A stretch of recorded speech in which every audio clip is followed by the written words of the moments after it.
ഇന്ന് എന്താ പറയുക ഉണ്ടാക്കാൻ പോണത്, ഗ്രീൻ എഗ് മസാലയാണ് ഇന്ന് ഉണ്ടാക്കാൻ പോണത്. അതിന് വേണ്ട സാധനങ്ങള് പച്ചമുളക്, സവാള, വെളുത്തുള്ളി, ഇഞ്ചി, മല്ലിയില കുറച്ച് കൂടുതലാണ് കേട്ടോ വേണ്ടത്. മുട്ട ഉപ്പിട്ട് വേവിച്ചെടുത്ത് വെച്ചതാണ് കേട്ടോ. ഇനി നമുക്ക് മിക്സിയുടെ ജാറിനകത്ത് അരപ്പ് റെഡിയാക്കണം. സവാള, വെളുത്തുള്ളി, ഇഞ്ചി, പച്ചമുളക്, മല്ലിയില ഇതെല്ലാം പാടും കൂടി അരച്ചെടുക്കണം. പാന് അടുപ്പത്ത് വെച്ചിട്ടുണ്ട്, എണ്ണ ഒഴിച്ചിട്ടുണ്ട്. എണ്ണ ചൂടായി വന്നിട്ടുണ്ട്. അതിലേക്ക് കുറച്ച് മഞ്ഞൾപ്പൊടി ഇട്ട് കൊടുക്കുക.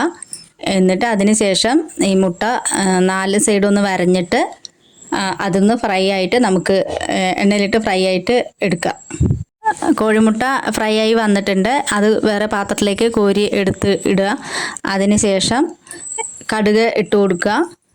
കടുക് പൊട്ടിയതിന് ശേഷം കറിവേപ്പില, അരപ്പ് അരച്ചത് അതിലേക്ക് ഇട്ട് കൊടുക്കുക.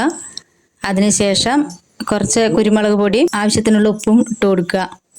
അപ്പോൾ ഗ്രീൻ എഗ് മസാല റെഡിയായി വന്നിട്ടുണ്ട്. ഇനി നമുക്കിതിലേക്ക് കുറച്ച് വെളിച്ചെണ്ണ ഒഴിച്ചു കൊടുക്കുക. അപ്പോൾ ഇത് നല്ലൊരു അടിപൊളി ഡിഷാണ്.